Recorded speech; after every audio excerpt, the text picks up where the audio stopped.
Alors bienvenue, je vous accueille au Petit Versailles du Marais. Quand il me prend dans ses bras, qu'il me parle tout bas, je vois la vie en rose.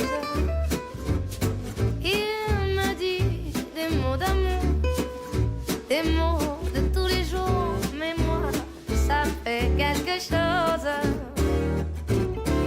Il est entré dans mon cœur une grande part de bonheur dont je connais la cause.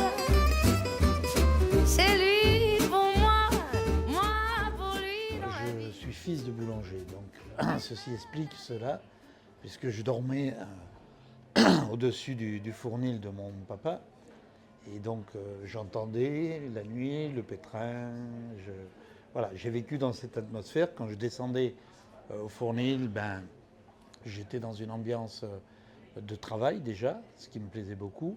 Et puis d'après, dans une ambiance chaleureuse, parce qu'il y avait des produits, il y avait des clients, voilà. Donc tout ça a fait que, effectivement, quand j'ai eu la chance de pouvoir quitter l'école, je l'ai fait vraiment pour me jeter dans cette profession. Donc je trouvais toujours ce métier très magique. Pourquoi? Parce qu'on partait d'un morceau de pâte, ça finissait par un produit cuit, et j'avais même l'honneur et le plaisir, bien sûr, de le déguster. Donc j'ai dit là, quand même, ça c'est un métier qui va me convenir, et on va essayer de l'améliorer. J'ai commencé à aller travailler chez mes collègues, parce que c'est là qu'on apprend les savoir-faire multiples de la boulangerie. Et puis j'ai pris après mon bâton de pèlerin, et puis j'ai commencé à partir d'abord en France, regarder ce qui se faisait dans différents endroits, et j'ai été même faire mon petit tour d'Europe pour essayer de comprendre ce que c'était que la boulangerie en général.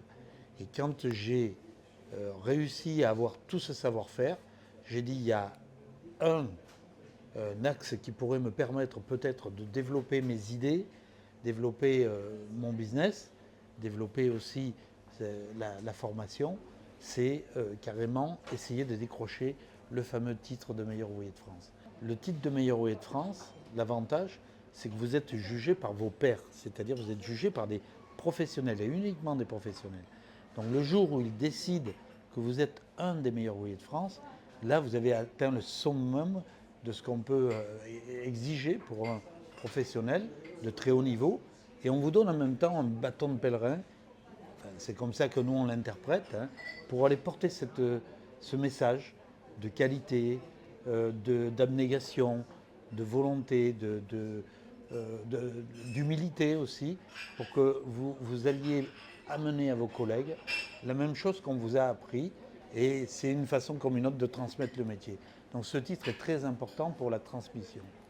Mon aventure chilienne, on va dire, est quand même un peu exceptionnelle. D'abord parce qu'à cette époque-là, le Chili s'ouvrait au monde entier, et on m'a, avec des amis bien sûr, amené dans cette aventure en disant regarde, au Chili, ils mangent beaucoup de pain, mais peut-être il faudrait leur proposer autre chose, des produits différents, et surtout la fameuse baguette française. Et donc je suis parti dans cette aventure avec des associés français. L'avantage, c'est qu'on a été très très bien accueillis, parce que les Chiliens ont pris ça comme une culture, pas qu'un boulanger qui vient faire du pain. On a mené la culture française. Et la culture française, c'est la gastronomie, bien sûr. Donc on a créé des boulangeries avec des restaurants, et on a amené en même temps tout le charme français qui fait que tout le monde nous a adorés tout de suite, et on a pu développer à différents points de Santiago en particulier des boutiques de luxe qui ont permis à tous les Chiliens de découvrir la boulangerie française. Alors en même temps que j'étais bien sûr au Chili, je continuais cette aventure qui m'avait, grâce au titre de meilleur ouvrier de France, donné l'occasion de créer la Coupe du Monde de la boulangerie, donc c'est-à-dire de réunir tous les boulangers du monde entier sur une compétition, tous les 2 ans ou tous les 4 ans à Paris. Donc j'ai continué bien sûr tout ça. J'ai continué aussi mes aventures en Amérique, en Asie et autres pour apporter la formation à mes collègues. Et j'ai en même temps développé, par exemple à Paris, cette idée que la boulangerie pouvait avoir une belle adresse, par exemple. Donc j'ai plusieurs adresses à Paris où on peut déguster du bon pain, manger des bons croissants et bien sûr profiter de la vie parisienne. Aujourd'hui, quand on fait nos produits, on a différents aspects. C'est-à-dire si on fait une pâtisserie, il faut qu'elle soit onctueuse, légère, goûteuse, sans trop sucré. Quand on fait un croissant, il faut qu'il soit feuilleté, bien levé et qu'il soit bien sûr croustillant et qu'on ait aussi le côté savoureux de l'opération. Ça, c'est le bon goût du croissant et c'est le bon goût de la France.